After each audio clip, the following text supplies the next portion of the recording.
Voici le circuit de Fuji, au pied du célèbre volcan japonais. Un public hétéroclite se presse pour assister à l'une des manches du championnat D1, la première et seule compétition professionnelle de drift au monde. Le drift, c'est l'une des dernières folies automobiles qui nous passionne à Turbo. C'est la version sur 4 roues du patinage artistique ou comment maîtriser la glisse de sa voiture en virage en brûlant un maximum de gomme pour impressionner le public. Une discipline beaucoup plus compliquée qu'il n'y paraît et bien évidemment à proscrire sur la voie publique. Et pourtant, c'est bien sur les petites routes de campagne, à quelques kilomètres d'ici, qu'est né le drift voici une quinzaine d'années. Les jeunes venaient s'affronter sur les pentes du mont Fuji, souvent humides.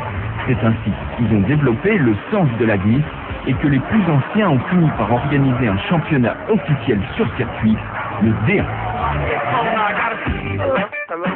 Une série qui devient de plus en plus médiatique au Japon et même au-delà des frontières. De nombreux médias font le déplacement et les meilleurs, comme Kazama, sont de véritables stars. Les voitures qui courent en D1 sont essentiellement nippones avec une surreprésentation des Nissan. La Nissan Silvia notamment, comme cette sublime S15 qui a remporté le championnat l'année dernière dans la catégorie Top 10 la plus prestigieuse, est l'auto-fétiche des pilotes de drift. Mais la mythique Skyline GTR est aussi très présente et depuis quelques temps la 350Z. À côté de cela, les Toyota Supra, Mazda RX-7 et RX-8 ou même Subaru Impreza complètent un plateau varié et surtout coloré avec des décorations magnifiques, celles-là même qui ont inspiré les voitures des films comme Fast and Furious et des jeux vidéo comme Need for Speed Underground. Des voitures qui subissent une préparation spécifique, comme nous l'explique Benoît Tréluyer, un pilote français qui s'est installé au Japon pour courir en Super GT et qui se passionne pour le drift à ses heures perdues.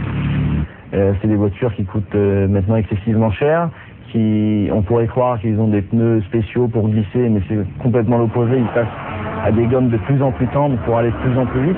Elles sont légères, il faut qu'elles soient propulsion, parce qu'avec une traction ça va pas être facile. Ensuite, ils ont un angle de braquage qui est beaucoup plus élevé qu'une voiture traditionnelle, pour pouvoir récupérer la voiture quand elle est à 90 degrés.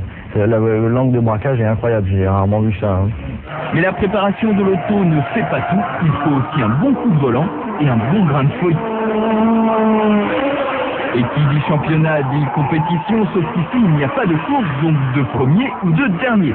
On retrouve donc l'analogie avec le patinage artistique, puisque les pilotes s'élancent les uns après les autres et sont notés sur un virage par des juges en fonction de leur vitesse de rentrée dans le virage, la qualité du drift, l'angle des roues avant et de la régularité dans la glisse.